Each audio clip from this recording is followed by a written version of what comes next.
It's exhausting trying to monitor yourself to keep into a certain archetype that you think you should be. I really want to know what it is to be fully human. It's been exactly 10 years since the launchpad of my journey. I'm seeing the story and all of the dots connect. That's the beautiful thing of being an actress or being in the public eye. It's like you have these moments of like up and down, and it's learning how to ride those waves. And now I'm fully ready to like ride a wave.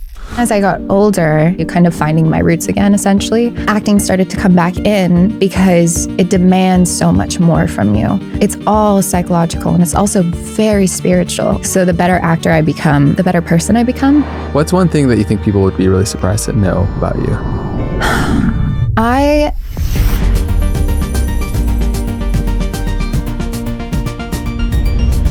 Hey everyone, welcome back to Know Thyself. Today we are sitting down with an actress, entrepreneur, model, ballerina, so many different things, multidimensional human being. She co-founded the We Are Warriors woman community, and it's been such a pleasure to get to know her. And I'm just excited for this conversation. It's going to be super playful and insightful, and she's an amazing human. So Alexis, thanks for being here. Thanks, Andre. Yeah. Did you like my intro? Was it a little bit better than the one you gave me a few days ago? Oh no, we're going straight into that. Straight in. Oh gosh. So last week, so let's just go there. Yeah. Last week, me and you, we attended a Don't Die dinner with Bryan Johnson. Yeah. I don't know if everyone is familiar with Bryan Johnson, but he's a very fascinating individual. The discussion honestly was super, I didn't realize like how deep he was on his mission for like the future of humanity and AI and all this stuff. So yeah, it was very interesting. Yeah, I didn't know what to expect either. I was also late getting there, and it's like a very intimate dinner. It was more like a debate, I would say. He got us around. He gave us that pudding. He gave us his nutty pudding. Basically, he's got like all these meals, and he gave us his like. Oh, he showed us the medical room upstairs. That was really interesting. There was a few devices where I was like, Can I use that? You want them? Yeah. Oh, that's nice. Nice laser. Yeah. But yeah, he has a whole hospital on his second floor, which is so interesting. And then he sat down and basically talked to us about this concept that he has of like, don't die, how we can all agree on that one statement as AI kind of comes into play with everything right now. That's the one belief we can all get behind and kind of what like input into AI per se, which I thought was really interesting. I still remember when he started the debate, he was like, no, but. It was only yes and. Yeah. And I was like, was there arguments in these circles at one point? I personally love those kind of settings where it's like a mastermind type dinner around a specific topic in life and everybody chimes in and shares their own unique perspective, hopefully walking away with a greater perspective of the whole, and super fascinating. Wild crew. You're like now a podcaster officially. I know. You and Allie started Easy A podcast, helping you get that easy A in life. Cute, right? So cute. How has the journey been so far? Like stepping more into, I mean, podcasting, people don't realize how much goes into it. And also it's a very vulnerable thing, sharing these different intrinsic qualities of your life and aspects that maybe you don't share that much on social media or like previous roles you've, had. So like, how's podcasting been? It feels almost natural just because me and Allie had the opportunity to do this with the girls in the community for the last 3 or 4 years. So I almost got to learn what it was like to be a moderator per se, with, a couple hundred girls in a live call. And it's gated. So I got the opportunity to, share my personality in different ways, help with different tools. And then through that, I got to be a better speaker because it's just a muscle, essentially. And it made so much sense to bring Allie on because our journey together and our story is very unique. The podcast, it's been almost a 2-year process, honestly. It taught me divine timing and I've been meaning to learn that lesson. So I'm not surprised I got through it with the podcast. But just waiting until it feels right, going with the flow of what's best as opposed to trying to get to this specific timeline, and then getting stressed about this made up timeline that I made to, get things done, which is good sometimes. But we were really free flowing with what the podcast needed. And then of course we reached out to you because we were like, you're like the master of podcasts, please. I think we made a deck or something. We were just like, you have to come on and help us. That was cool. That was really, really cool. Yeah. Meraki Media, the production company that I run, we really don't like take on new clients, but I'm just stoked to support you guys and excited to see your guys' voices flourish. And yeah, you guys have a really unique dynamic, and I really like seeing people innovate in the podcast space and just like find something that's in alignment with them. And you know, that is a process of just like patience too, because we always want to force things and have it right away. And yeah, it's cool that you guys have waited till the stars align and then obviously, you know, taken action. And so yeah, that's cool. And it's also just amazing to, from a selfish perspective, have an excuse to meet these incredible individuals. Before we started recording, I had a moment where I was just like, oh my God, Greg Braden sat in this very chair. Oh my God, that's so cool. And it's like, it gives me an excuse to, you know, talk to these incredible minds that have inspired me for so, so long.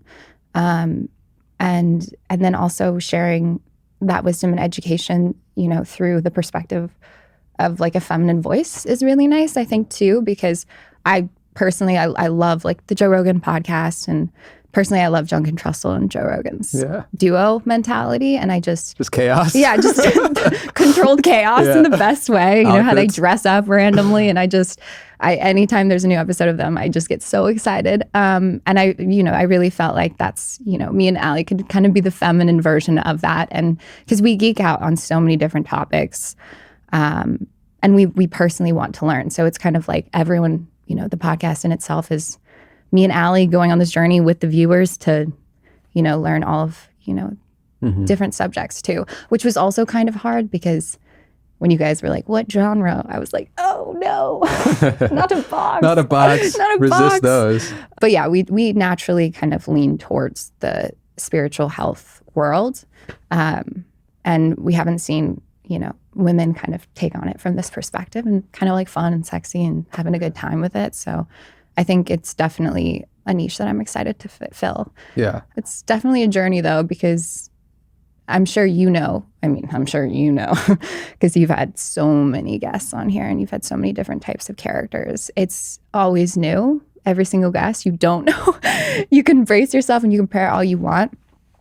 But I think you get so, I guess, sensitive to different types of energy that it's really actually been playing with my empathetic side, because as they're saying something, I'm like, are you present?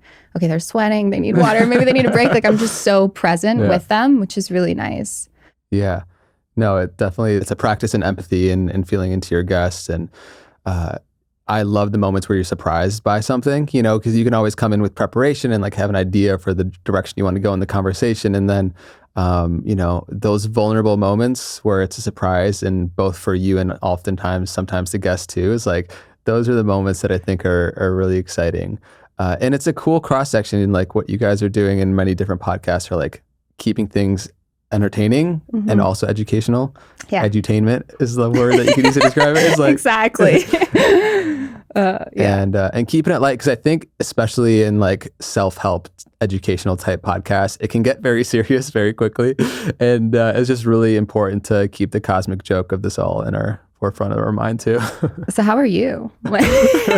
Just because the amount of knowledge that I've consumed specifically on your podcast, I mean, even the 4-hour conversation with Greg Braden, like how are you able to, because I think with me, I have to listen to a piece of wisdom over and over again for it to actually like cement into my body. Do you feel like you actually absorb all of that information, or do you go back? Or yeah, it's definitely tough to quantify. Like everything kind of, Ritual said this on my podcast, and he's another great podcaster, and I resonate. Everything just kind of turns into like this soup in your brain at the end of an episode. And it's such a gift to be able to sit down with people that are experts in their fields from all walks of life and be exposed and gain awareness to so many different fields of information and wisdom, and as best as I can to keep in the forefront of my awareness, like practice what I preach, be in the embodiment of what I'm learning. And that's just like awareness and integration. Our life is constantly bouncing between the two, you know? And so thankfully, like I have various practices that help me support me in my own integration of it all. But like you mentioned, it's such a gift, like having the excuse to sit down for hours with these people and just expand my knowledge, and also have it be a vehicle for my own self-actualization and also impact in the world. And like, I'm the biggest podcast whore. So Yeah, I'm the biggest I advocate don't in know the how world. you do it because especially with your face always stays so straight in the conversations. And meanwhile, I'm listening in the car being like, oh, I like replay it. Like I have such a visceral reaction to some of the things that people say. It's incredible. And also you have an amazing ability to wrap the story all the way back around. Like that was one of the things I noticed with you is you never forget where you guys started, and you somehow just have this beautiful little like breadcrumb pathway back to the overall objective of the conversation. And I was taking notes. I was like, wow, this is impressive. Thank you. How do you feel like now? Because you just got to your 100th episode. Yeah. That's crazy. Yeah, it is crazy. It feels like when I got to 101, it was like the first episode again. You know, it's like, it's just a new level, you know, like the set's bigger, the connections are more. I've grown as a person, and like what I value and want to bring forth in the conversations change. So, you know, I appreciate you asking all this. And my goal, like when I try to like synthesize things and bring it back to like the full picture, is that's like how I understand things, you know, it's like I got to kind of put the golden thread between this all. And also obviously I hope it's valuable for the listeners too, because there's so much that I want to dive in with so many people. Like each person, whether or not they're like this big public speaker, well-known guests on podcast shows or whatever, each of us have so many dimensions within us. And I'm just so curious how they accumulate together to create who somebody is as a human being. And I know that for you, like especially stepping into the podcast space and sharing yourself more and coming on this show and going on different podcasts in the past, you're stepping from what people perceive you perhaps in the past as more one-dimensional with this appearance and being a model at a very young age. We could talk about it. Yeah. It's like a thing that everyone sees, but no one wants to like press the button. I know it's weird, but yeah. Yeah. But like, of course, I mean, you started modeling at what, like 14? Yeah, like 13 years old. That's wild. Yeah. I mean, just what that does to the psychology of a young girl and like all the things. You're like, this is my value? Okay. Yeah. And you just go for it. But then we as humans also just like really love to put people in boxes, like in our own box of conceptual understanding, because it's convenient. And there's so many pretty boxes and larger boxes and boxes with different rooms. And you're just thinking that you're letting yourself free, and then it's another box. Yeah. So judgmental boxes. You just like to fit people into a model of the world. But if you're not careful, that like the belief that other people have of like a limited perception of you that don't really know you super well, I'm sure at times could like affect how you even think of yourself. And so what's been your journey like stepping out of any mold people have placed you on that you've also accepted for yourself into like exploring these deeper aspects with your community and podcasts? Yeah. It feels natural. I think I've had such a good friend group supporting that. I've never doubted my multi-dimensional self. Yeah. He's like, that's a word. Don't worry. It is. He's like a little walking dictionary. He uses so many big words. It's so cool. But it's something that I've never doubted. Now trying to translate that without feeling exposed, that's been a little tricky, because I think social media now, it's all about intention, like to grab people's attention and kind of say the most traumatizing thing in your life, and then, you know, put that as the front and, oh my God, my mother did the whatever. And I'm trying, and I think the practice now is how can I gracefully do it and do it through the grace of change as opposed to preaching about it, you know, just letting it showcase itself. And I think that's why the lesson that I had with divine timing was super important, because everything has its divine timing, even when I show different parts of myself, and trying to force that into the different boxes on social media or trying to force that into a conversation that doesn't feel in flow never feels good. It always just kind of feels like you're a little hungover after that. So that's been, I think, it's not as fast as I would like it to be honest with you. Like even going into acting, so slow. Yeah. You know, I'll film something and then 2 years later, the SpongeBob thing was actually correct. It was 3 years later.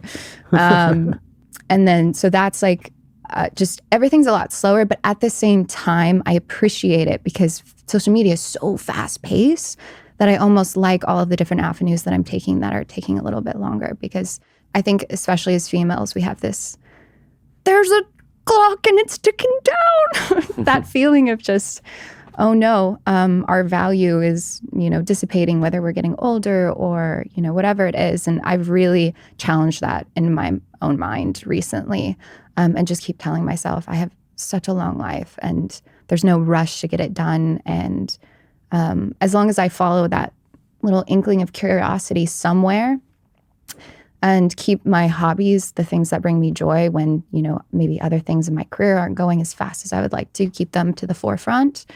And then realize the privilege that I have for being able to put them at the forefront, then I stay, really grounded. But I am excited for this podcast just because, I think this is the only content type of content on the internet that feels the most humanized. I really feel like I see someone fully when I listen to a conversation like this. And I'm always like, shouldn't have judged every time. Yeah, it's easy to hide behind an Instagram post of who you are, but for hours every week in front of a camera and microphone, like who you are is gonna be very present. Yeah. So best to not hide who you are and just be who you are.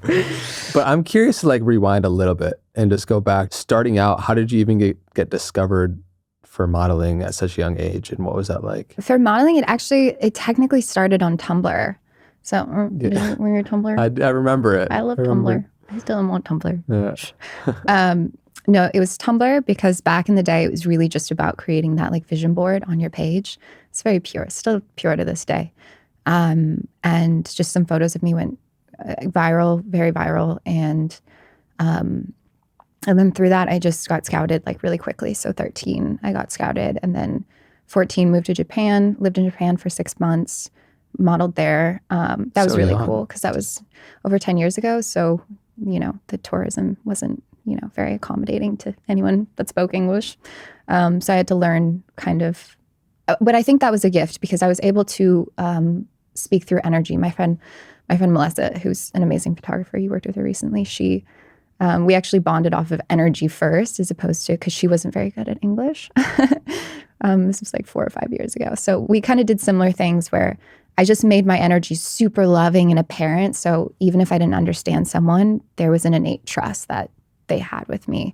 So that's how I learned kind of that in Japan. And then were you like did you have family or somebody like watching over you in Japan that young? No. Whoa, that's wild. Yeah. It's really safe there though. Honestly, my mom was like, well, very trusting. She shrugged. That was the reaction, which was shocking to me. Now looking back, I'm like, 14, mother. My God. But it's really safe there. There, obviously I had an agency and stuff there, but I had to get around and, learn the lingo, learn the subway, learn how to get to castings. Like it was all very much so on my own. But that was nice because I was also homeschooled, as you know. But I love it because I wasn't thrown into people that were my age. And I think sometimes when you're only stuck with people your age and as you grow up, there's limited growth that you can get to. But with me, I was just kind of thrown into, I guess, adult land very quickly. And then through that, I felt very, like I could really take care of myself at a very young age. I moved out when I was 16 and just had like a very early adult life, which I think it's incredible. I really do think that if we trust kids a little bit more and just let them, see the world as it is and let them process things and not hide them or try and keep them in a certain structure, I think it would actually do them a lot of good. I fear social media is doing that, but in a very concentrated, over the top way. But I had the privilege of definitely getting to just go for life as early as, 13 or 14. So that was a gift my mom gave me because she was like, well, I raised you, so I got to trust you. And I was like, okay, see you later. But yeah, then that gave me I started working full time and just continued to work. And I think that was really cool because I was able to really provide financial stability for my family. So that was like a really cool little, super stoked on that. Was able to help my mom with like helping, repair the car or like getting a new dishwasher or like just helping with those little things, even helping with the electricity bill. Like that really gave me, because I think when you grow up, you have this certain belief of what money is, especially if you've, depending on your parents. But for me, it gave me that feeling of power and like I could help people at such a young age that I actually created a really healthy relationship with money because of that. So I was super blessed for that because the belief my parents had on money was not that good. Yeah. So Yeah, I think that, I mean, that's so common. It's like same. yeah, we've all had to work through something. Rewire that, start Yeah. coming into it, making more money, spending more than you have, and then figuring it out. Yeah. But that's, I mean, it's so many things in life are like a double-edged sword, you know, where it's awesome that you get to provide for your family and then also challenged to like grow up fast.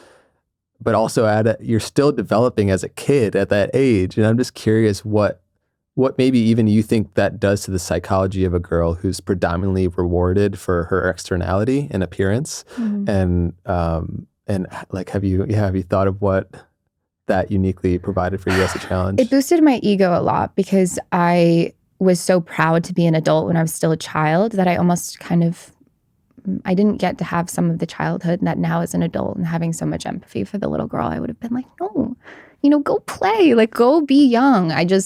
We have such a pride with that. Like, oh, I am an adult. Like, I'm doing adult things. And now I don't feel that way. Now I'm like, oh, this is expected of me. Damn it. So I think there was that kind of rewiring re-switch where I really wish I could have given my younger self a little bit more of a childhood.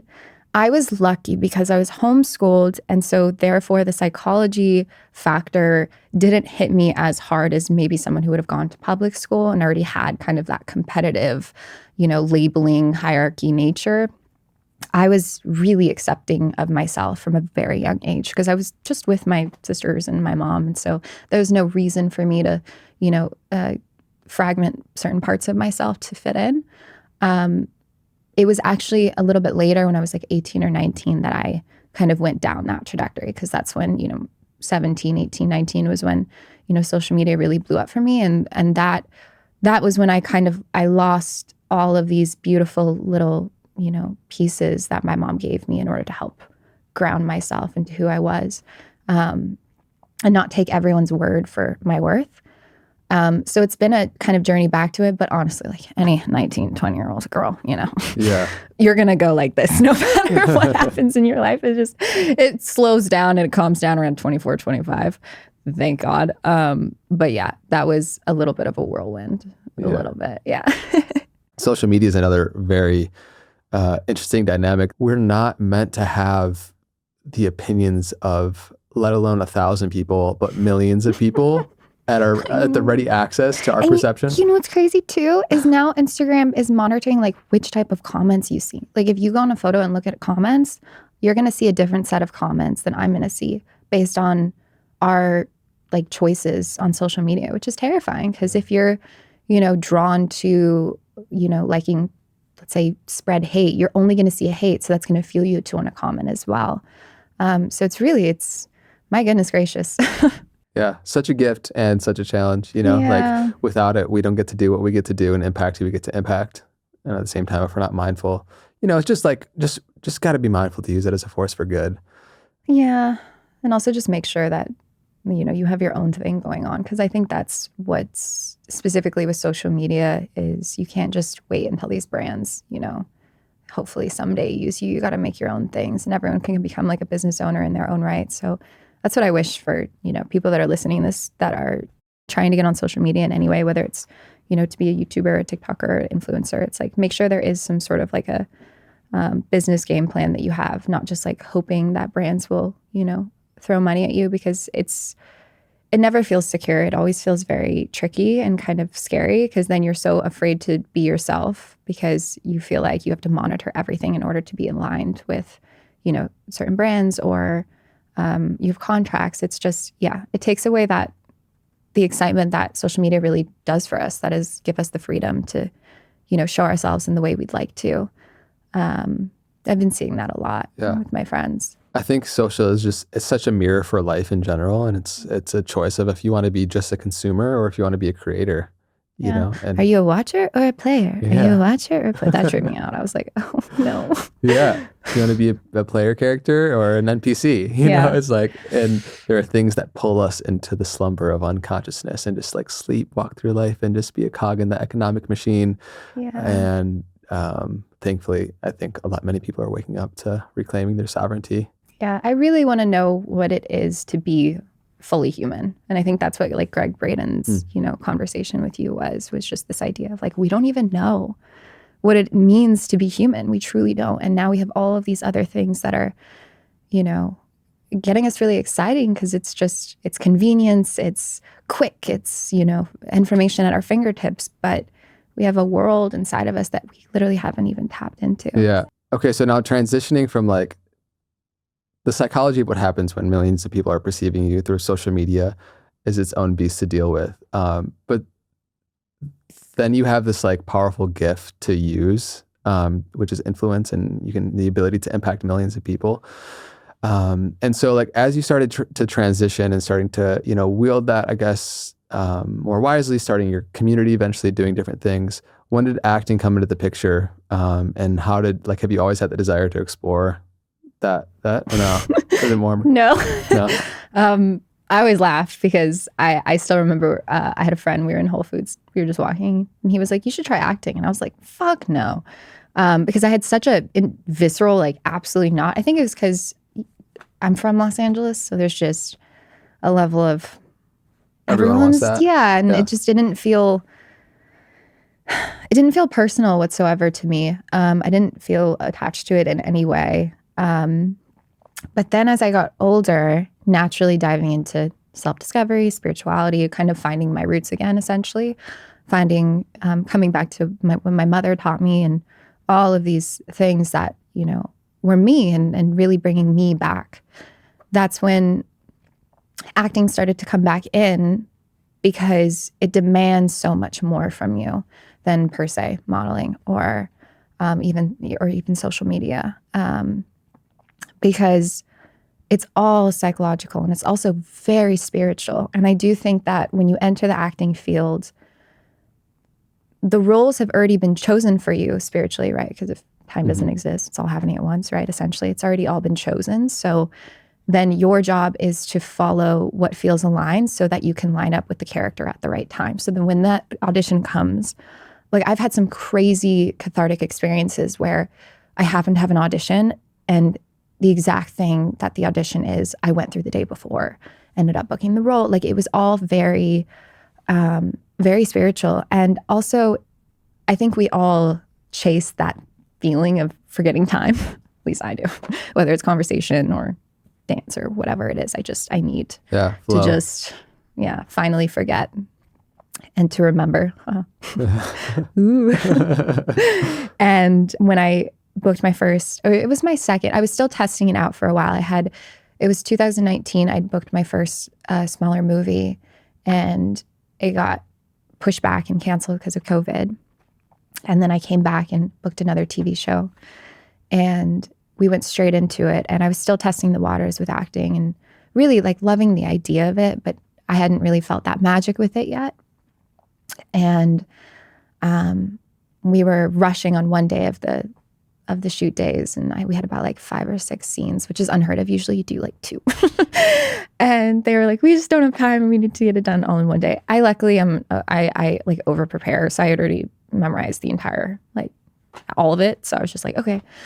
But I hadn't really studied this one scene. It was a specific scene. My lover, my girlfriend, the one I loved, she was dealing with she's a drug addict essentially. And she ran into the bathroom in this scene to go and take like a bunch of the pills. So basically overdose. And I didn't have time to prepare. I didn't have time to, do all of the acto things, not listening to a playlist or writing or whatever. I just kind of went into it and I didn't have any expectation for it. And I was kind of exhausted from the day. So I was like, okay, guys, whatever I have left, it's yours, And I was kind of feeling bad about that too, because I was just like, oh no, I don't know if I'm going to do good at this.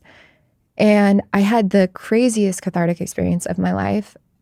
Essentially, I got out of the way, is what I'm assuming what happened. I got out of the way. And it was almost like it sounds kind of cheesy, but it almost felt like I was crying for and with all the people who had experienced that moment where they're trying to save the person that was overdosing. And I just couldn't stop crying, and I was holding her, and they didn't even call cut. We just kept rolling because I was just like so in it, and I was shaking, and I couldn't believe like what the body does, because it truly, I think that's what's so fascinating about, of course, like everything that we've learned is like the body doesn't, know the difference between something that you perceive and something you've actually experienced. Because if you perceive it in a certain way, that's how your body will react to it. And my body just intelligently perceived it as that real thing. And I just think that's so fascinating. And so once I was done, I was laughing uncontrollably because I was like, oh my God, this is so cool. Like, this is acting. And I remember my castmate, Anna Lynn McCord, wonderful, wonderful actress. She was like, you're an actress. And I was like, oh. And so ever since then, you don't always get that. And it's kind of like with podcasting, every episode is different. You don't know, because you're kind of, you're having a dance with another person. So you have to also be really present as to what they're bringing. You can't make up your mind too much when you go into certain scenes. You really have to be fluid with what's present. You have to be honest with what's present, because that's how the magic will come up. I've had some of the best moments I've had on camera were not even in the script, and it just felt right to do. And so I did it. So it really is following intuition. And I think that's been the most exhilarating part of this, is because now I have this amazing excuse to get super, strong, have a super strong relationship with my intuition. But it's also, I will say acting you can't take things personally. I've done hundreds of thousands of auditions, and you kind of have to trust that there's, a role for you, and that you just keep going. And usually I'm pretty good about that, but sometimes it'll get to me and I'm just like, oh no. But I use that. And I think that's what's so fun, is no matter what I'm feeling, I just go into my ear, like, use it. Whatever it is, use it. And I think I've applied that to my life as well. Instead of trying to make sure I am what I want to be in that moment, I feel into what's actually going on, and I utilize that energy as like the force, instead of trying to essentially box myself up into, no, I need you to be happy and present, and I need you to be the best version right now. You're filming a podcast, get your shit together. You're driving on the freeway being like, 15 minutes late. Great, no worries. And then just transfer all of that into the present moment, as opposed to, essentially lying yourself, which that does work sometimes. Fake it till you make it is a real thing. But I've, at least right now, have been practicing being honest with the energy that I'm coming from and utilizing it and almost alchemizing it in a way, as opposed to like pretending it's not there. But I could go on and on about the lessons in acting. It's actually insane, and it mirrors life. I feel like there's so many parallels between acting and so many of the creative arts in life in general. 100%. Like, we're all in our life to some degree playing a character, like whatever identity or role we're currently playing. And it goes so deep. It goes so deep, And so like that's just an external manifestation of picking a role, believing you're that person in that moment. And what have you found? How has that translated, if it has at all? I'm curious to like the role or character you play as Alexis in life. It's given me so much room to breathe. Fluidity. Because now I'm not. Even with fashion, like I don't necessarily hold myself to a certain idea anymore. I just, whatever feels good in the moment, I throw it on. Whatever feels good to say in the moment, I throw it on. And it's exhausting trying to monitor yourself to keep into a certain archetype that you think you should be. It's absolutely exhausting. It showed me that the personality is not something that's so, fixed. Yeah. And you can really just play and have fun. And I think I'm sure you understand. We get so much information, so much knowledge, so much wisdom, and you're like, oh my God. And then all it tells you to do is to really just sink into, this life energy that is you, and have fun and play again. Like, it goes back to that simpleness. And that's so fun, because now I know what to do now. Knowledge is so fun to consume, but I know what to do. And it's to honor that child self and keep playing with her as long as possible, and never let her, be dismissed in my life. And from that's the divine path, It's like your child self she's the one that's going to take you there, you guys, not your adult self. Your adult self will keep you safe and do the taxes and whatever. But the child self is, that's the leader in a way. Yeah. Yeah. I mean, so much of the conversations I have on this podcast help us know ourselves, but like the stage is next step is that courage to be yourself. And like, for whatever reason, the universe has spit out of you, Alexis and Andre, Chelsea, whoever's listening to this. Literally. And by playing that role, like, I think we have a lot of negative connotation around the ego, like as something we need to transcend or get rid of or fight. And I think there can be this integration and embodiment, an embracing of it that allows you to fully play the role or the character that you're here to play in this life. But our relationship with that identity is like one of the most important in our lives, right? Because we can very quickly become glued to it. We can become it in a way where we forget the part of us, the essence of who we are that transcends it.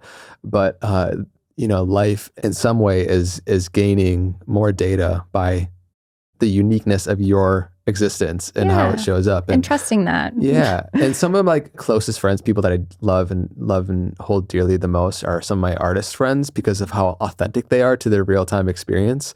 And that path of authenticity is like directly the same, synonymous with spirituality to me, because you're not bypassing your experience. You're allowing who you are and what wants to come through you and to be present. And I think that so many of those creative arts are helping you tap deeper into your authenticity. Yeah. It reminds me of, did you watch Inside Out too? No, I didn't. We'll go see it. Okay. I haven't seen the first one, so I should we'll go see it. Oh, let's do a marathon. It's so exciting. So basically in the second one, I won't ruin too much, but anxiety kind of takes control, essentially, over joy. Are each of the characters like different emotions? There are different emotions. Okay. Anxiety takes control and you're like, oh no. But anxiety actually does a pretty good job for a minute there. You'd be surprised. Serves a role. She serves a role. And I always, especially anxiety, I've always demonized her in my own brain, because I'm like, what do you do? But she's literally there being like, okay, but what if this happens? What if this happens? And sometimes you need that energy to it. So I think, it's like, it's the honoring of all of it. And I think when you try to get rid of the darkness, it only makes that shadow bigger. And you can really feel that in people when they haven't honored and integrated the darkness, because they're just like so happy all the time. It feels very like they're trying to keep something in. And nowadays, like, I love, similar probably to you, like that grittiness that someone has when they've just faced their demons and become friends with them and love them and have a good fucking time with them. Like, that's a beautiful energy to be around. I'm in love with that type of an energy. Because not only are they not afraid of their darkness, they love it. And that's cool, because that's the integration of all of it. I feel like we should be scared of the people that say they have no shadow versus the individuals that acknowledge the darkness that's in them. It's by acknowledging the temptation we have to the shadow material within us and acknowledging that temptation, I find I can really trust people. Mm-hmm. When you don't know what someone, I think Allie said this to me the other day, it's like when she doesn't know someone's like inner little monster is, then she can't fully trust them. The little monster, she said, is like her favorite parts of people. That's why she's such a good poet. It's true. And it's so fun to also be like perceived by a poet and by a writer, because she's also showed me that all of these little quirks and parts of me are actually the best part of me. And so she's given me permission to really like go for it. And it's so fun too when she gives me like full reins to just be the middle child that I am. Do you have siblings? I have one older sister. Oh, cool. Yeah, we were joking. You said you're the middle child, and I said I'm the golden child. So together we're gonna have a good podcast. It's funny. Every different friend I have in my life definitely brings out different aspects, I feel like, of each other. I love the rascality, the messing around. I know. When I walked into Bryan Johnson's dinner, said something that probably shouldn't have said, Andre just pats me on the head. And I was like, oh no. And then Bryan, he was telling us to introduce our friends, and there was a really long pause, and there's no music. It was just so, silence can be so loud sometimes. My goodness. And I was like, this is Andre. And I was like, how do you say your last name? He's great. You have the podcast. I'm like shaking, just trying to fill the space of silence. It was sweet. Yeah. And you're like, that was so nice. That was It's very kind. It takes courage to go first. I'm also the same. Yeah. I'll just throw myself. I'll just throw myself in and see what happens for the sake of the silence. My God. Well, what are you aware of? What's like your inner monster now? What's like the dark side that's driving you? That Ooh. yeah. Inner monster. I don't. Maybe it's not the best label, but you know. I know what you mean by that. I'm just trying to be really honest with myself. I think the little monsters would be a collection of little beliefs that I have that I'm working on, and I think a lot of people who gain success at a really young age probably deal with is like, has my time already passed and I didn't even know, you know? Because when you're so young and you have so much attention on you at such a young age, you don't know it's the time. Whereas when you're older, you're here. It's like, oh, well, I'm here. Like, you know, we all have that moment where we're like, oh, this is me. I had that, you know, way later. And so there's like those little fears that are popping up, but trusting that divinity has been the thing that's kept me going, you know, of like, I've only just started. And I think that's a little scary for, I guess, females, you know. I'm 27 now, and it's been such an incredible experience. And it's been exactly 10 years since I would think was like the launchpad of my journey. You know, my mom passing away and social media coming into play and all of this crazy stuff. And it really feels like the end of a chapter. And so I've also been feeling really, there's also nostalgia in Inside Out too. And I'm literally her come out with tea being like, do you remember when? And Joy's like, not now. We don't need you for another 10 years and a friend's wedding. Shoves her in the door. Wow. And that's truly how I feel, is like I'm seeing the story and all of the dots connect. And knowing that I'm starting this new chapter starting now, because it really feels like that 10 years was like consolidated into one specific era of my life. And now I'm going into this new one.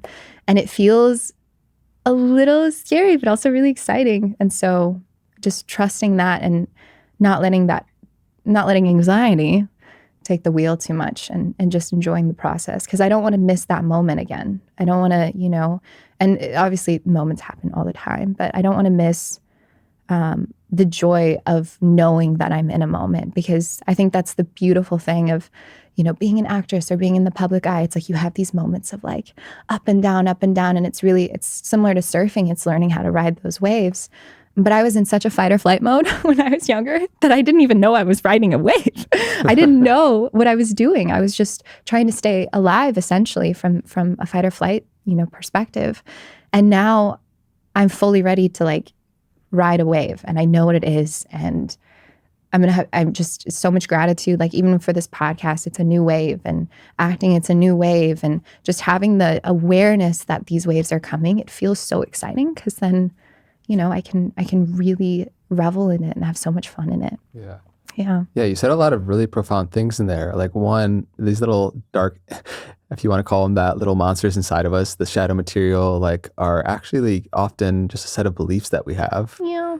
And that need more embracing, more loving, like all of these emotions, all the characters. You could say I haven't seen Inside Out, but I'm sure like if you invited all of them, they all get a seat at the dinner table, you know? I would be so curious to see your Inside Out like room. Who controls what? I would be too. Yeah. But you know, I think that insight, that anxiety, or like things that so many of us struggle with, like unworthiness, just making space for those parts of ourselves just to be there and to accept it, and to, you know, first even just allow it to be there. It starts to diffuse the power it has over us and how we decide. Like you can still fear the unworthiness, anxiety, and still act anyways, and choose the direction you want to go into, which is, I think, really, really beautiful. And so, yeah, I mean, how is like the journey with self-worth and worthiness in the field and industries that you're in? I see that as a recurring thing where, you know, there's the superficiality of the understanding of somebody's appearance, right? And somebody's beautiful. You're a very beautiful human being, and people see this. So are you, Andre? Thanks, I appreciate it, babe. Yeah. You see it online, and people just see the image of you. They don't get to see the depth of you, right? Now, a long-form podcast is an amazing opportunity for people to get to know you deeper in your core, which is amazing.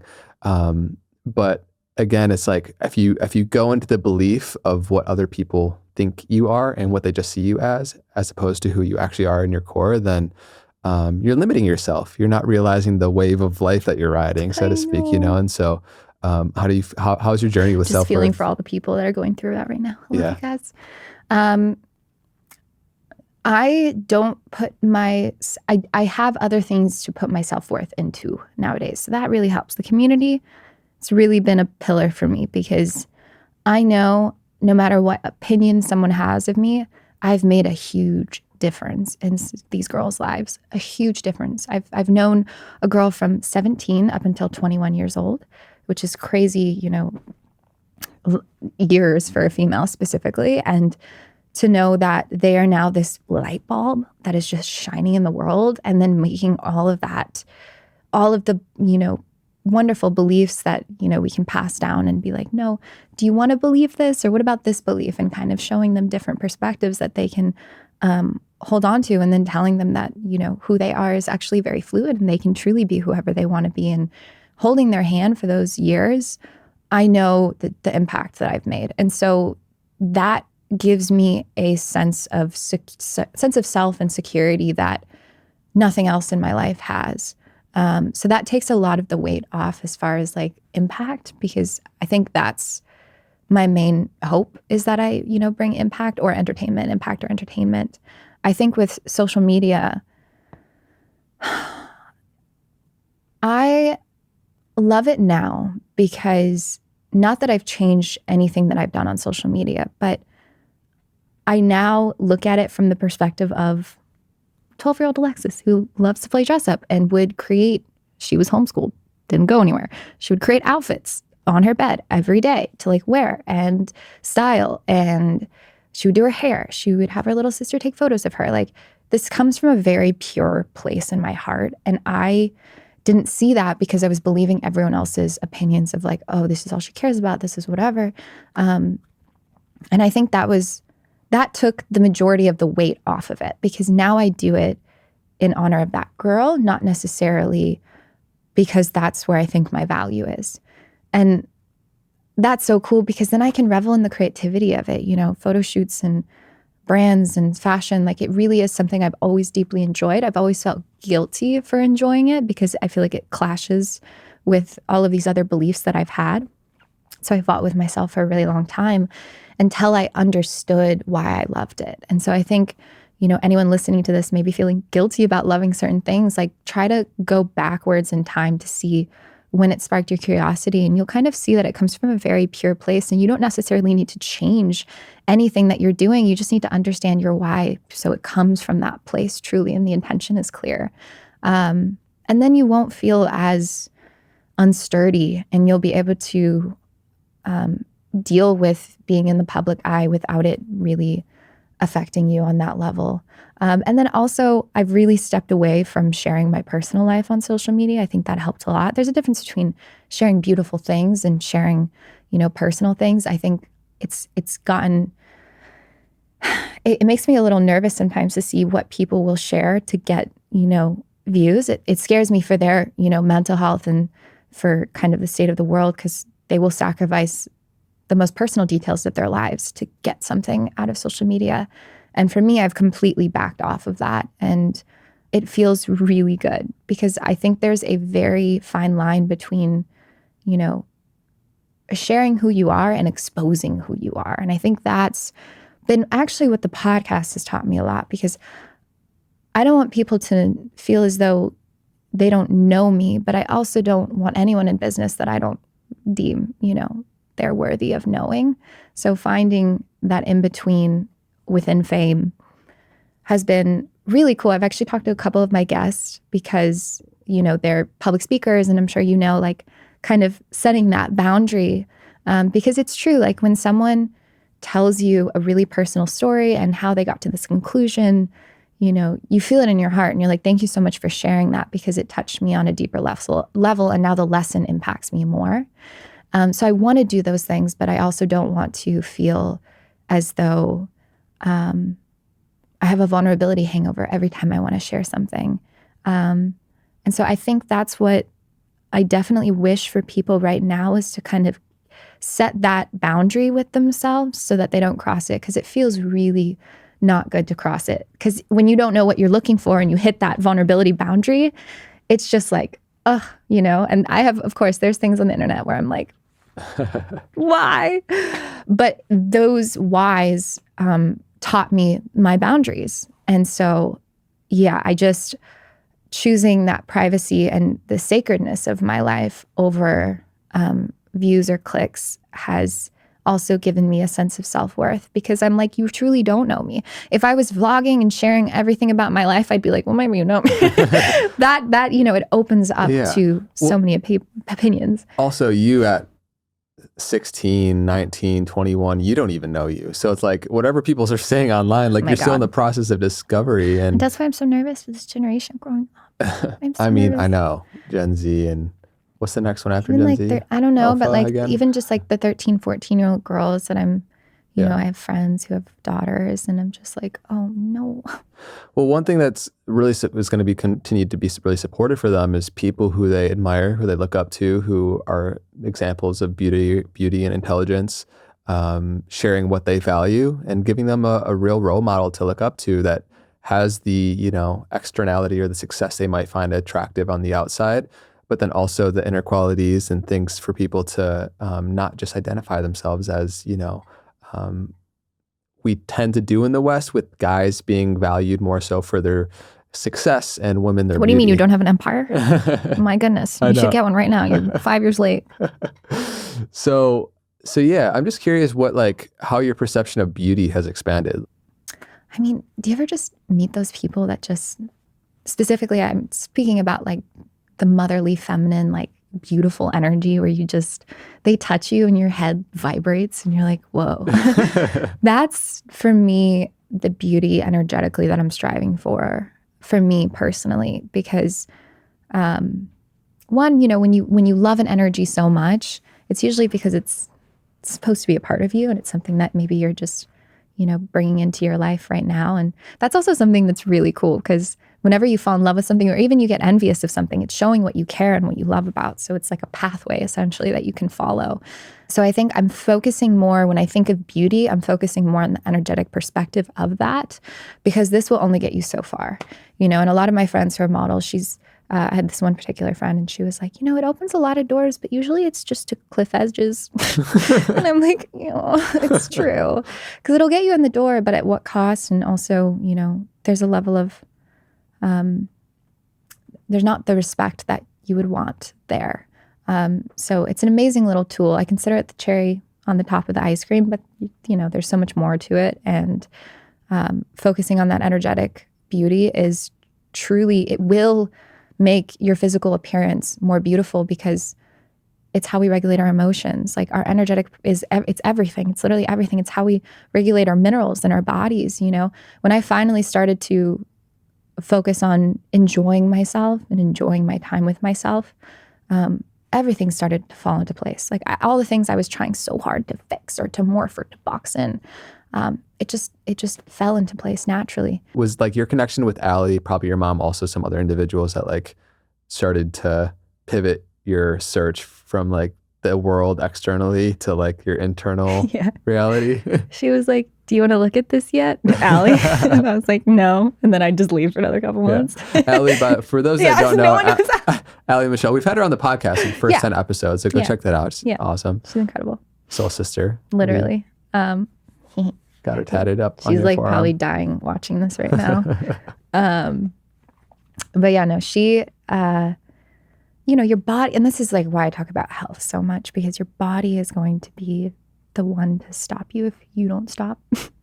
And so I would just get really sick, and I would come and kind of collapse into Allie's arms after traveling and kind of being with people who didn't have a true connection with me or didn't really care about my well-being in that way.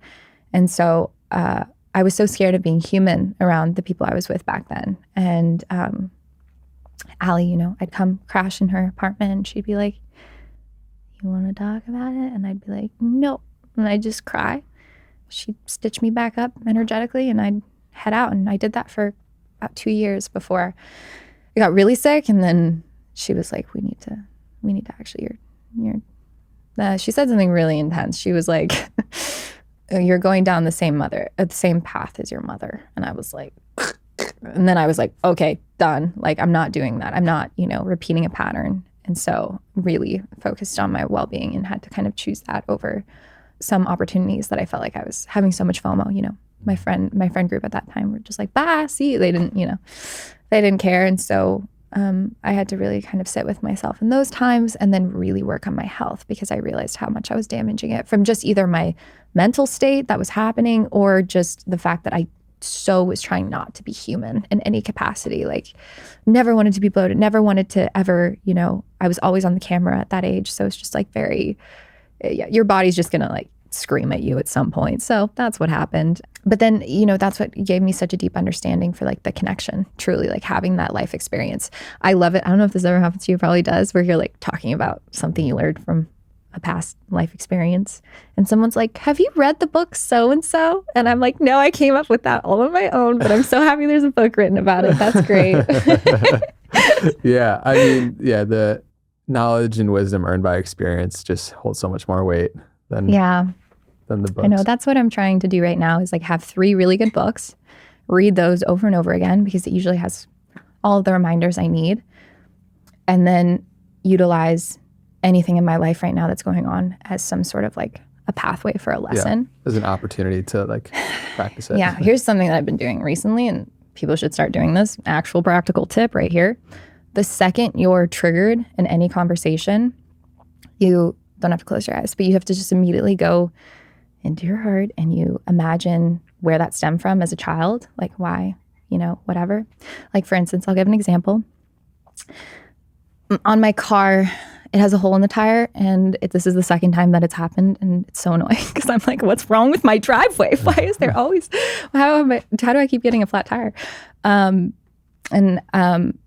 was with a friend, and he was basically just like, oh no, not again. We have to like go do it. And I immediately braced myself for it to really affect him negatively, like really negatively. And I got super triggered because I was like, oh no, this is gonna like ruin our day. And I was bracing for a really stressful reaction to having, not a flat tire, but a tire with a hole in it. And completely changed my mood, shifted me in the car. And then I immediately went to myself and asked the question, what did my child self experience in order to react this heavy to something that I don't think is that stressful? The car can still drive. It's fine. Like, why am I having such a visceral reaction?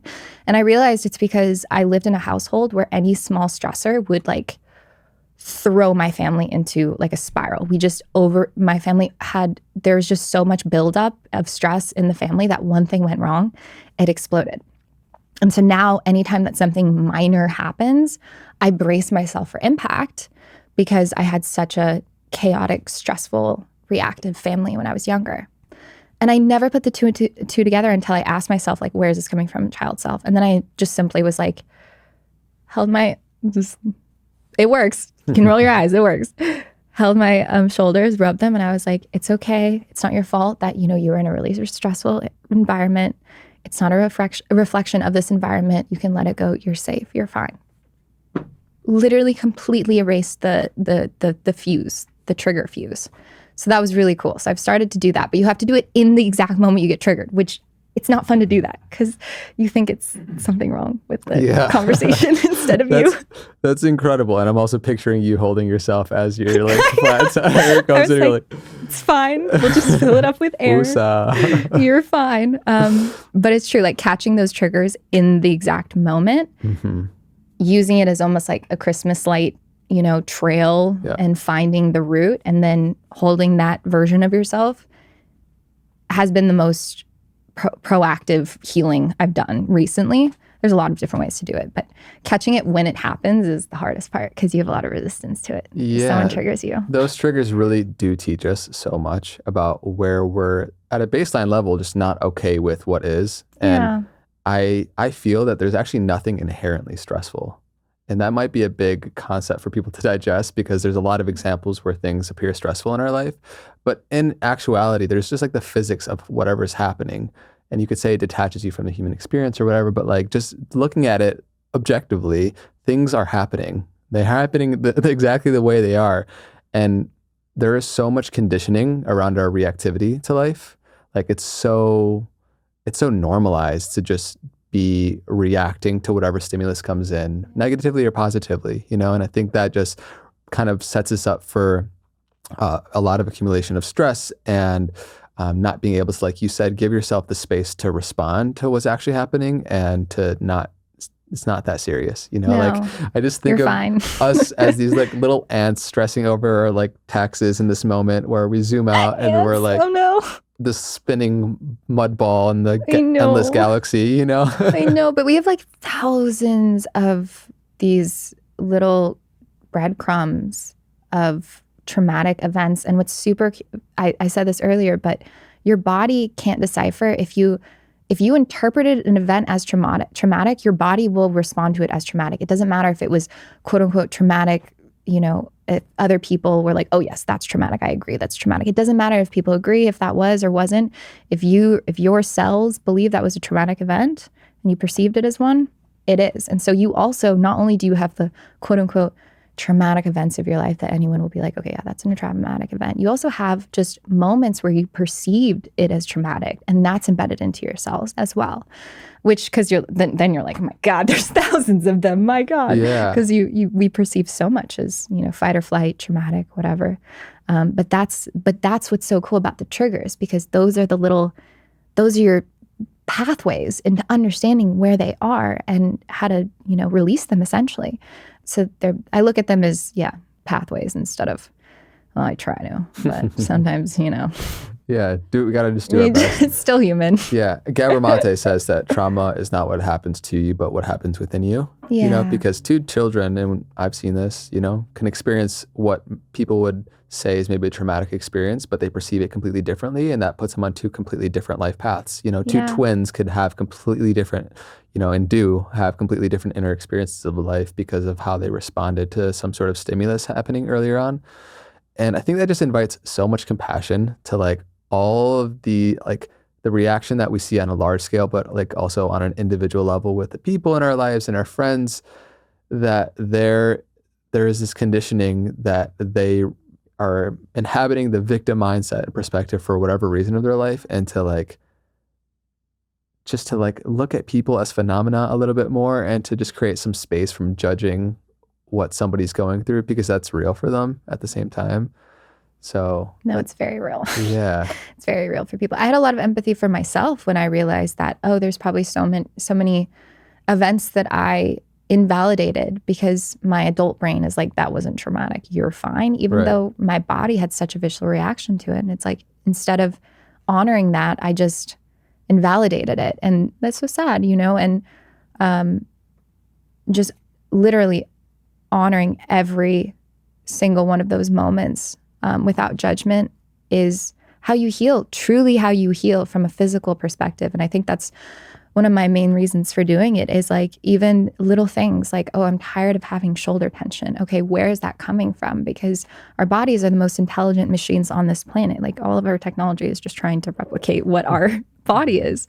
And so trusting that and starting to kind of invite it to do what it's intelligently made to do and stop blocking it with our beliefs or our little triggers is how we open ourselves up back to that life energy that we know is there, but we just haven't felt for so long, you know? This wonderful Dr. McCall, who we had on the podcast, hopefully that episode will come out soon. He was talking about how we actually don't know what like living in true, you know, health looks like. All that, specifically America and, you know, our Western culture we live in is just relief from symptoms is actually what we think is happiness, but it's not. And so our whole, you know, all of America, we're kind of just thinking that happiness is this relief from symptoms. And also when we think of energy as well, we think coffee, Adderall, we think up, we think, you know, but actually real life energy is actually calm and peaceful. And I thought that was really profound because my whole belief system on energy was like uppers, you know, essentially. Yeah. And realizing that true life energy is really calm, and true happiness is not, you know, the relief from suffering, but it's this whole other concept that a lot of people haven't even touched upon. Like that's huge. And so for me now, that's the journey, is like understanding what it means to live in true health as opposed to relief from suffering. Incredible. It's really important. And anyone who's done like a 3-5 day water fast, there's this like new energy that comes Oh my online God. where it's like you're so here, you're so present, you have so much energy, and it's so different from like the caffeinated kind of adrenal stress that that comes from I'm that. so energized. Yeah. No, it's so true. It's Yeah. so true. Definitely, I try as my best to like source that energy from like ones that don't have a bitter aftertaste, or like ones that there's that clear source of like vitality and health, and that when energy's coming from that, there's no downside, there's no crash. There's no crash. Yeah, I think that's the barometer that you can use, is like, was there a crash from that? The sustainability of it. Yeah, because it should be sustainable. Yeah. I think that's what, also Dr. Mick talks about how, 10 years from now, ideally, doctors will be just like the equivalent to like school teachers, because, when we don't have, it's more like a symptom treating system as opposed to an actual healthcare system. When we truly understand our bodies and we know how to listen to that intuitive voice that comes from us and only we hear it, then, we'll be living in a full health state as opposed to leaning on, these pills, or it's really bad right now. Yeah, it's a You ever watch one of those system. commercials? I'm sure you have. One where it promises you a possible symptom relief with the possible side effects of death and suicide. And I'm laughing, but it's crazy. I can't believe that that's just there. I can't believe it. The fact that it's there, and we're one of the few countries that actually allow for billions of dollars of advertisement to be spent in the pharmaceutical industry, which is crazy. It's a whole nother podcast, but I know. It's absurd. Do you have a podcast on that? I'd love to listen to it. There's definitely, there's been a few exploring the absurdity of it. Bruce Lipton, Darren Olien. It's we're living in insane times. Yeah. Insane people look insane in those times. Yeah. Where you're listening to your body, and the allopathic system right now, without going too into the nitty gritty right now, is like you have a symptom, you have an experience which is really fundamentally just a signal in your body of it's trying to tell you something. And then car light engine. Yeah. And then we have this multi-billion-dollar industry that profits off that car light engine when it's a simple fix in a lifestyle treatment, I know. It's so sad. And then watching, some of my close friends go on even antidepressants and them not being able to come off of it because it will, affect their mental health to the point where it's dangerous. Like that scares me a lot. And also too, it stops you from feeling anything. It's like you're not sad. Yeah, but you start feeling less of both joy and suffering. It just numbs you a little bit. Yeah, it just numbs you. Yeah. And there's a place for Western medicine, Totally. 1,000%. Like, hey, look, if you're in a car crash and you need like whatever, like that acute is injury. It's amazing. It's amazing. It's incredible, but not for Chronic. The upkeep and the chronic. So that I've been kind of slowly wanting to be a guide for my friends, because I do feel as though the path that my mom left for me, because she's a health nutritionist, alternative health nutritionist, it's super deep in my heart, and it's like such a big. Like that's how I love people. I'll be like, what's going on? Okay, you feel this way? Okay, you're going to do this, this, this. And I'll just give them like a little list of things they need to do for health. You can't make a horse drink its water. Well, that's another thing. But you just give them all the opportunity in the world to kind of stop those patterns. What's one thing that you think people would be really surprised to know about you? My initial thoughts are so intriguing. I love that you said that to me, that one of your love languages is sharing your intrusitive thoughts. Yeah, that's what I'm trying not to do right now. Because I immediately want to be like, I have a personality. It fucking came out. I think, I'm trying to think from like a mindset perspective. I have a very masculine mindset. I have to constantly balance it out with very feminine things, because otherwise I'll get really kind of scooped into like building an empire. You've only just seen it. It's only just like that whole mentality of, I get sometimes swooped up into that. But so, yeah, I would say I'm a lot more masculine based energetically than feminine, which I think that maybe surprised people, because when they see me, it's like, and they see me online, it's like this, little ballerina blonde girl. And I totally am that, but I am that because I have to balance this other side of me. And it's probably because I had to fulfill both parent roles growing up. I could mother myself easier. Father myself, my God. That took a minute. I was like, what does it mean to father someone? I love how your father is apparently Indian. Your inner father. No. What does it mean to an inner father? Accents come out when I'm nervous. Oh no. Now you guys know. I have so many accents. It's gonna come out now more because of me. It's because of you. It's true. Yeah. That's probably one thing that people maybe don't, I don't know. I think the depth of the conversations I usually have, maybe just don't bring it out as much, but yeah, I'm a jokester. No, you are. I think that was, I threw when we first met, I threw a few jabs at you.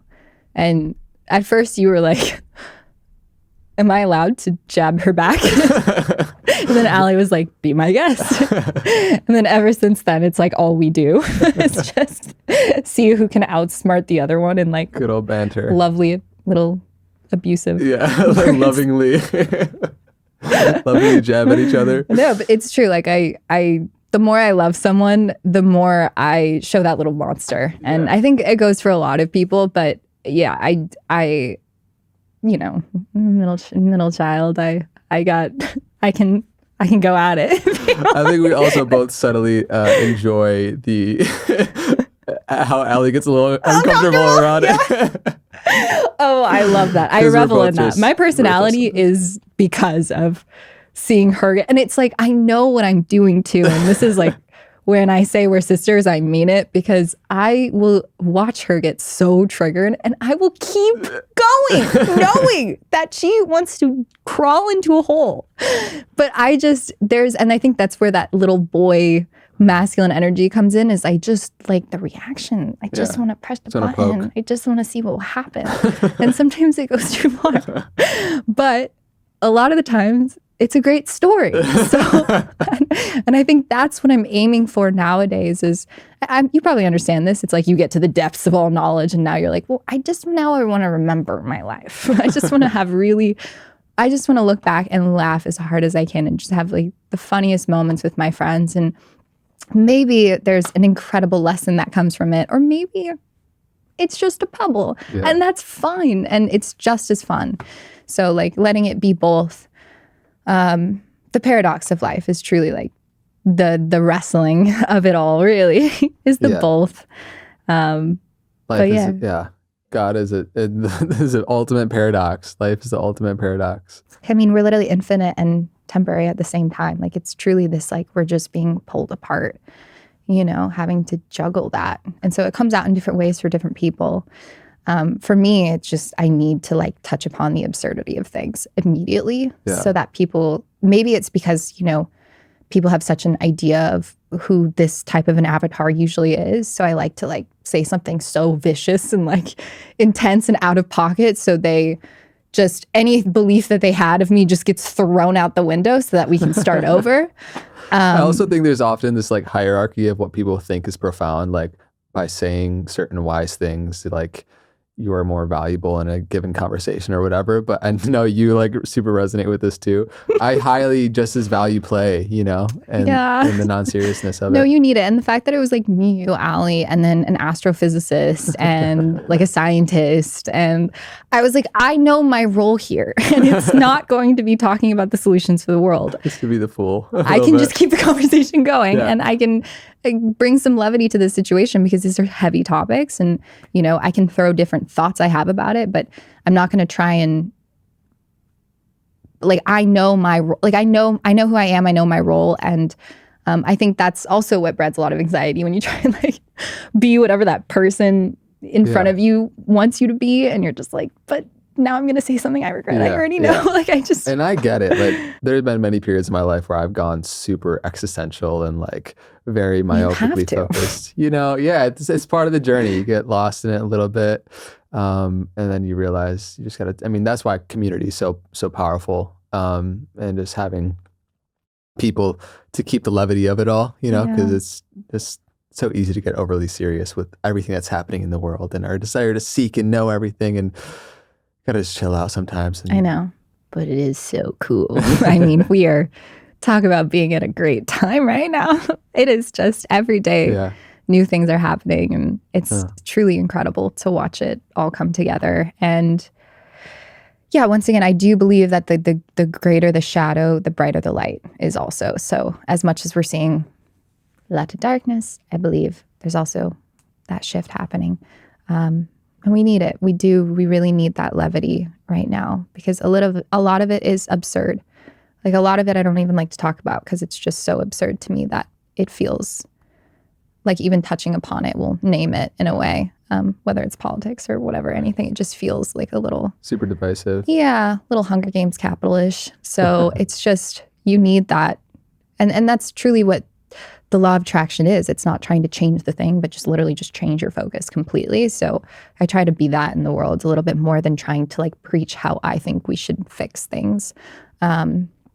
Because a lot of the things are just broken and we need to just completely transfer our energy into something completely new in order to rebuild. Yeah. Yeah, we live in such a disconnected, like super connected society on one hand, obviously with social media and technology, but also like so disconnected from ourselves and from like nourishing real communal connections where we have evolved to Yeah. be in this kind of tribe, culture. And now we're just so disconnected from that. So I'm just curious, any thoughts you want to share on like the power of community? Because I know We Are Warriors is an incredible thing that you and Ali have been running, and helping be a guide and steward for those interesting topics to come about, just like the importance of that. Yeah. I mean, I feel like communities ideally is the direction I would like us to go as a society, whether it's like online communities or physical communities. I think we need that more than ever. And I kind of look at it as in like brands as well. It's just like, I don't necessarily believe that a brand should be for everyone, because then why is there so many freaking brands? Like you really just need to find your tribe and like create something from that. So, and it's amazing to see all of specifically my girls be led by the right questions so that they form their own answers. And that's kind of what I think community does at its highest, is we don't impose any belief or ideology on them. We just simply get really good questions that we wish we would have answered when we were younger, and we bring them to it, and then they come up with their own conclusions. So I think that's been really cool. And Ali always says, she's like, I'm doing this to just get better and more honest questions, not necessarily answers. And that's kind of like the trick of it. So I think definitely finding that tribe is huge, but I will say you have to understand your own fluidity in order to find your own community. It took me a really long time to find like the group of friends that I have. I'm super honored. I literally have an entourage, my favorite show. I have like a real life entourage now, and it took me a long time to find these people and find essentially family, but it was worth the wait. And it took a lot of actually self-work to get to the point where, I finally attracted them. And it's so fun because all of the people that I would consider in my community, they all bring out different parts of me as well. And that's what's so beautiful about friendship, because it helps you strengthen different parts of yourself. Like with me and you, it's like we're strengthening that little like child of just like going off at each other. It's like fun to play with that as like a character. And for instance, like me and Ali, we always trade off different, roles we play for each other. Sometimes I'm mom, sometimes she's mom, but like we're able to be that for each other. And then to see like all the girls in our community go off and like do that for other people, it's just what we need in the world. And that's true. Like if you truly impact one person, they're going to truly impact X amount of people. Like the impact is going to go so much farther than you think, because I think right now, I'm sure you understand this, and I'm sure this podcast has impacted so many people, but it's sometimes hard to truly impact people on social media. Yeah. Whereas in either an online community or a real life community, you're there with them every week, kind of checking in, or however you like to structure it. It's all made up. And that holds you really accountable for really seeing impact in your own life and theirs, because it's, you have to show up. Because me and Allie, we create these workshops basically off of what we've learned recently, whether it's about archetypes or communication or manifestation, or we do all of it, really essentially whatever's kind of coming to us that week. But that's sometimes triggering, because I have to be honest with where I am each week to create a workshop that is up to level with them, I would say. Because I could always, create a little workshop of what are 3 things you're grateful for? But like, I'm not being honest with where I am right now. So like recently, last week, we did one called Navigating the Unknown, and like understanding, the relationship to the unknown, and kind of asking questions about the unknown and your beliefs that you have about the unknown to kind of break it down so it doesn't seem so scary. Because the unknown really takes control of us a lot of the times, and we're so afraid to move forward. So, and that was, a workshop that Allie created because I literally came to her and was like, I don't know what to do. Like, I feel terrified and I don't know how to move from this position, and I don't know what to say. And then we had a good long hour talk. And then she was like, okay, I'm going to now make the warrior workshop because I know what there's going to be. And then we created off of that. So it's very in real life what we're learning. And then of course, any books we love to like create workshops from that. But yeah, it's really holding everyone accountable, which is what I love the most. Whereas with social media, it's sometimes just like, who can like say the thing that'll get the likes or the clicks. Yeah. It is so hard to quantify our impact online, and building those deeper connections through community. It's like so easy to underestimate the ripple effect of what happens when you impact one person's life, how that changes their relationships, how they're going to raise their kids, how they impact people that then will go and impact other people. It's so hard to quantify. But it is cool to see when I'm sure you get those reflections of people that have impacted, you've impacted, and the container of the community and other people in your life, how transformational just those little changes, those little insights really make. They're so huge for people. They're everything. And really, I think therapy is an incredible way to, get to some deeper beliefs.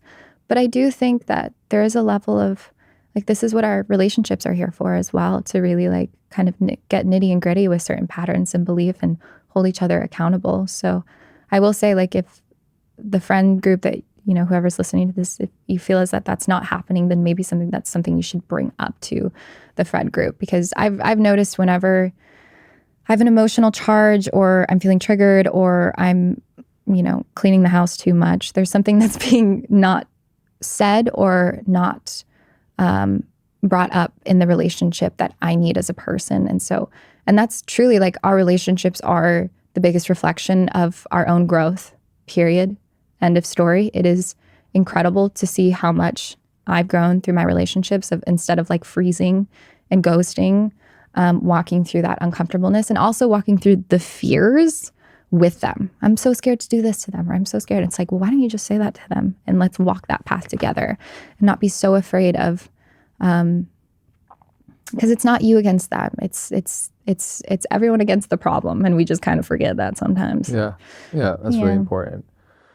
So good. Well, I'm excited to see what evolves from that, and just so curious to see how your path continues to unfold. Like, it just seems like you're on such a cool trajectory with the like how you're deciding to like share your voice and impact the world more now. And yeah, is there anything, having in hindsight like the conversation that we just had, that you like to share about anything that feels true for where you're at? I would just say that right now we need more than ever the grace of change. And whether that be for yourself or individuals online that you follow or the people in your life, we need to let people change, because it feels very uncomfortable for people to evolve out of the boxes that we deem them, to be.